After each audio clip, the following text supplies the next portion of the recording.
Hello, and welcome to Veronica's Voice, the podcast for cycle breakers and legacy makers. Today, I'm excited to welcome AJ Gajjar to this conversation. AJ is a mom, parenting and trauma consultant, child development specialist, and children's advocate. She supports parents facing the challenges of post-separation abuse and helps children heal from harmful or coercive parenting. I know so many of you listening today are going to get so much out of this, having experienced narcissistic trauma or a difficult divorce. And supporting the children is the thing that a lot of us really struggle with. And I include myself in that because, of course, as most of you know, divorced with 3 kids who are now young adults, but really helping them heal, not just heal from harmful or coercive parenting, but something that AJ is really specialized at is supporting them even while the kids are experiencing ongoing relational harm, which is what's happening if you have shared custody with your ex and they are part of that coercive parenting. AJ brings 18 years of experience in early childhood development and children's mental health, and she understands both the science and the heart of parenting through trauma. She's an international best-selling co-author of Children's Mental Health Matters and creator of Trauma Healing Parenint. She offers parents a clear path to protect, nurture, and strengthen their children. Welcome, AJ. Thank you, Veronica. Thank you for having me. Yeah, it's my pleasure. I love talking about this and supporting people with this. So, AJ, can you just share a little bit about what is your biggest inspiration to be a child advocate and mental health expert? Yeah, so I have actually always kind of been in the realm of working with children from difficult beginnings and optimizing long-term outcomes for kids. How do we take what they're experiencing now? How do we take the trauma they're experiencing now and acknowledge it for what it is, but support them in a way where that trauma and that early life adversity doesn't necessarily have to become a life sentence for them, right? They still get to move on. They still get to, be ambitious and live their life and go after their goals and do all of the things that they need to do with without being burdened by their early trauma experience. So optimizing long-term outcomes for kids has kind of AJ, always really quick, been. can I ask you a question about that? I'm curious. So you mentioned burdens that they may have for long term. What are some of the things you see happening for children that are raised through coercive parenting? And actually, can you maybe define coercive parenting first? Yeah, so coercive parenting is really a parenting style that is rooted in power and control. So it's very top down. It's very what the parent says go. There's very little to no room for the child's emotions, or the child expressing their own emotions or the child's authenticity. It's very, like I said, rooted in power and control. It's also very the expectations are very, very high. The parental demands are very, very high. And the emotional response that parents provide and the emotional support that parents provide is very, very low, which is very, very challenging for children who have experienced early trauma, which when you're in a coercively controlling environment or coercively, being parented in a coercively controlling way, does in fact lead to trauma for children, because they grow up in an environment where they're feeling unseen and unheard and dismissed and invalidated, like they don't matter. And long term, the trajectory with these kids, what you find is unfortunately they do struggle with quite a bit of mental health challenges. So we're looking at a very high occurrence of depression and anxiety, risky behaviors, addictions, suicidal ideation, things like that. So those are the things that we really want to kind of curb by providing the right intervention early on so that these kids don't end up down that path and we can kind of shift the trajectory that they go down. Like I said, so they're not ending up in trauma therapy for an extended period of time as they grow up. Yeah, that's amazing. What are some of the interventions that you find are useful in changing that trajectory? So when we're working with children with trauma, I think the key thing to remember is children with trauma or who've experienced trauma can't actually be parented in the same way that you would parent children who haven't experienced trauma. Mm. It's just not Really briefly, effective. Yeah, that's a really good point. I know I just asked you to define coercive control, but can you also define trauma? Because I know for myself, I got chills just now when you said children that feel like unseen, unheard in their childhood. And I was like, oh, that was me in my childhood. I didn't relate to having a traumatic childhood until I was in my 40s and I started understanding what trauma really means. So could you just share, like, when you say children that have experienced trauma, maybe some other examples of what that might look like, especially trauma that people may not immediately register as trauma? Yeah. So trauma isn't necessarily, as Dr. Gabor Mate calls it, it's not necessarily the event that children experience, right? It's the way that event gets internalized in their bodies is what trauma is. So, for example, with a child who may be growing up in a coercively controlling environment, has a coercively controlling parent, if this child is living in an environment where they are consistently being made to feel unseen, unheard, invalidated, not important, dismissed, it's not necessarily that experience in and of itself that's causing the trauma. It's the fact that they're likely going to be left alone to deal with those feelings that's going to internalize in their bodies as trauma, right? And when that happens consistently over a long period of time, then that not only changes their emotional response to it, they understand that they can't have an emotional response to it. They have to kind of internalize that response and suppress that response. But that also changes how their brain is developing around that, right? Because children tend to be stuck. If they're stuck in an environment where they feel like they can't fully express themselves, they can't be authentic, they can't have their feelings, then their brain and body kind of puts them back into a stress response and into a trauma response. So if they're living in either fight or flight or freeze mode, then that's a bit of it's a detriment to their brain, natural and normal brain development, right? And that's where the trauma really embeds itself in their bodies. And that's where we see how these long-term outcomes play out for those kids. Is that helpful? Yeah, it's very helpful. Thank you for sharing that. And so you were sharing that the way we parent children who've experienced trauma is different than we might parent a child who doesn't have trauma, and using some early strategies to change their long-term trajectory. Could you give some examples of some of those interventions might be? Yeah, so I think in traditional parenting approaches, what we're really looking at is a lot of behavioristic approaches, right? We want our children to behave, we want them to be kind, we want them to be responsible, we want them to be all these things. And the thing we need to shift as far as working or parenting children with trauma goes is the rules, boundaries, expectations, limitations all come into play, but we have to flip the script a little bit in terms of we have to actually meet the emotional needs of these kids. We have to meet the nervous system regulation needs of these kids before we can implement anything else, right? So we still have the boundaries, the rules, expectations, limitations, things like that. But we really have to take a step back and really get to this kid to a place where they are regulated and they are calm and they have a perception of safety in their environment, which really just means that their brains and their bodies feel safe enough to be themselves and express themselves. And we have to get them to a place of safety before we can implement any of the other stuff, right? I think a lot of traditional parenting approaches, like I said, are very top down, are very rooted in behaviorism, where you're looking at the behavior and the cause and the consequence and the follow through and things like that. And all those things are important. But like I said, we have to flip the script a little bit and really focus on this child's emotions, focus on their emotional regulation, focus on where their brain development is at, and get them to a place of safety. And that becomes your primary objective. And then once they're in that place, then that's when we can bring in the boundaries and the rules and the expectations and things like that. So it's just the lens is a little bit different. Yeah, that's so helpful. And I'm curious,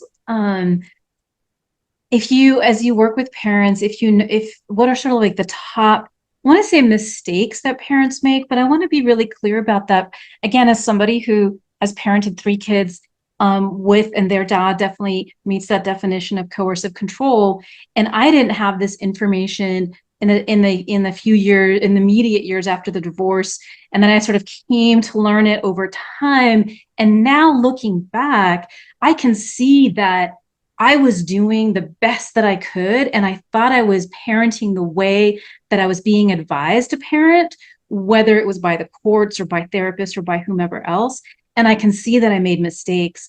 And as a vision, light of hope, I changed my parenting approach when my kids were quite a bit older, and it made a huge difference. And so I know how invaluable this is, but I'm curious, sort of, what are the common mistakes, unintentional mistakes parents might be making because they're even being told to parent in this way, that you're finding, maybe problematic for these kids?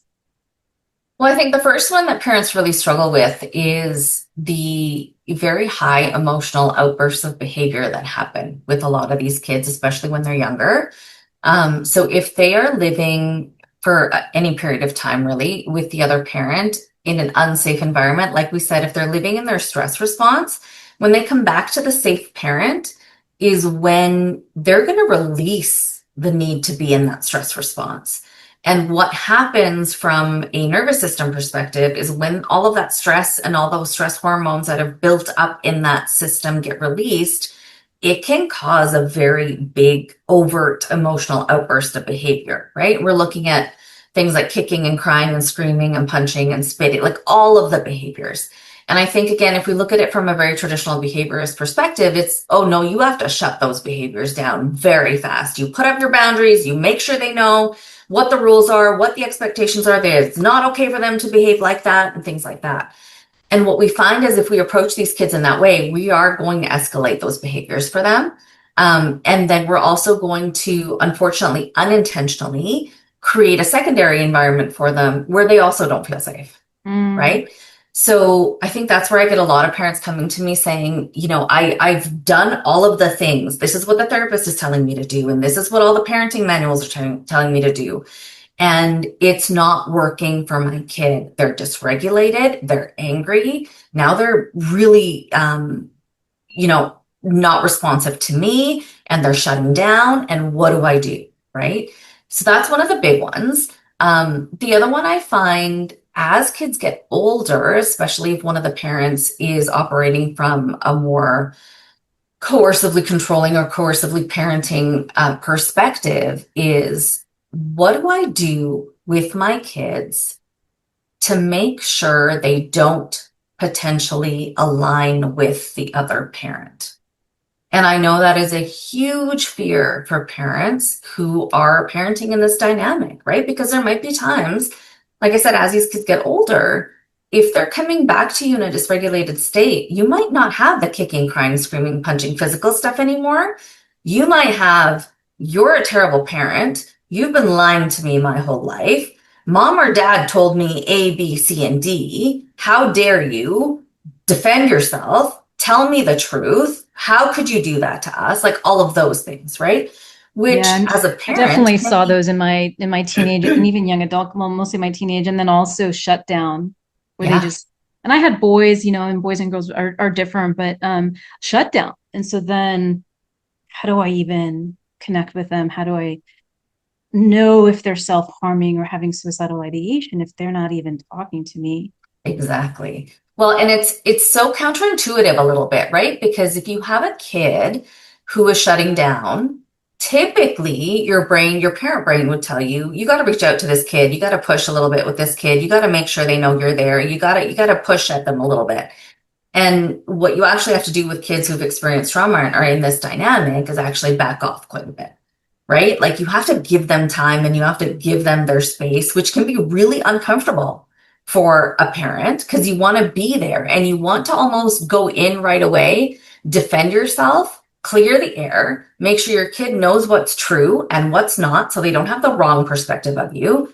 And even though all of those things make total sense from the perspective of the parent, that's not what that child needs in that moment, right? So I think a lot of the unintentional mistakes that parents make in this is really approaching this kind of parenting from a place of, I'm the parent and this is what I need right now, and this is what we're going to do.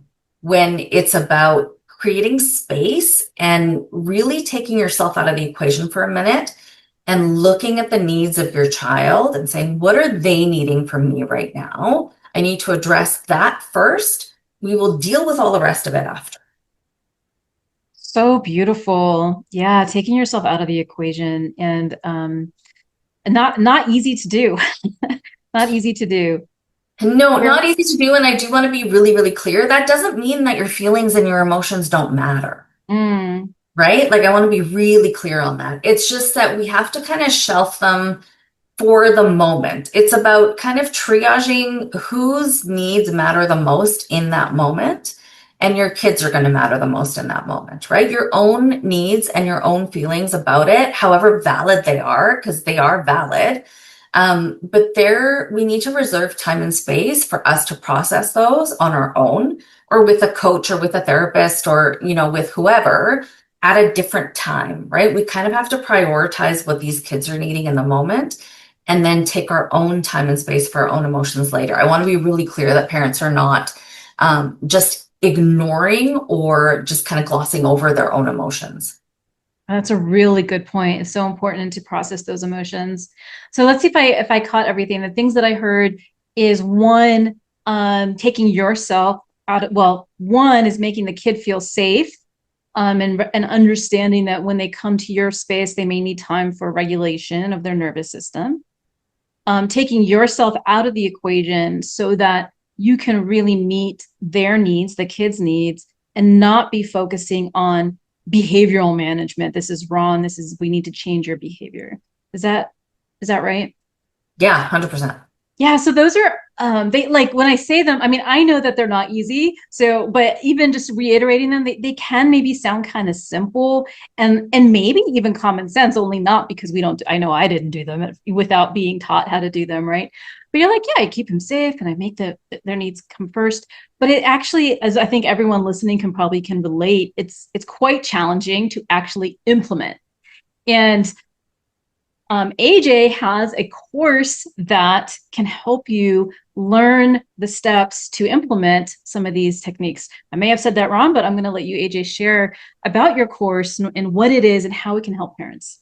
Yeah. So I offer a 14-week course called The Fundamentals of Trauma Healing Parenting. And what that does is it actually walks parents through the entire cycle of how we're going to best support these children, from both when they're not with us and they're in the care of the other parent, all the way through to when they return back to us, and then how we're preparing them to go back again to the other parent's house, right? I think the tricky thing about ongoing trauma for these kids is that we are continually, unfortunately, we're in systems where we're forced to continually put our kids back into a less than healthy environment. And we have to provide them with the tools and the resources to be able to survive it and to be able to navigate it and manage it, right? So it really is very, very comprehensive and really walking parents through exactly what you're going to do at each stage of that process. It also walks parents through exactly what's happening inside of your children, right? Like, what is happening to their brains? What is happening to their nervous system? Why is it so important for us to show up differently? And I think part of the reason it's so important, or so challenging sometimes for parents to show up differently, is because the damage that is happening to these children isn't always visible for us, right? And the example I like to use is, if your child came home from the other parent's house and had a broken leg, we would make accommodations for that child, right? We wouldn't expect them to still have to vacuum the house that week. We wouldn't expect them to still have to mow the lawn that week, all of those things. Now, what's happening to these kids, because it's internalized and it's impacting their brains and their nervous systems, just because we can't physically see it doesn't mean we don't make accommodations for that also. Because here's what's happening to their brains, here's what's happening to their bodies, and this is why we need to respond differently. So it walks parents through all of the why and the reasoning behind why this is different, and also why it works, right? Because it works because it's trauma informed. It works because it's rooted in, developmental psychology and neurobiological development and trauma research and all of the things that can best help support these children through a very challenging experience. That's a really powerful metaphor that you shared there with the broken leg and mowing the lawn. And we expect, I know I did, I'll just speak for myself. We expect these kids to just act as though they don't have a broken leg, metaphorically. Mhm. And the trauma healing parent, can you explain a little bit that phrase, the trauma healing parenting? Yeah.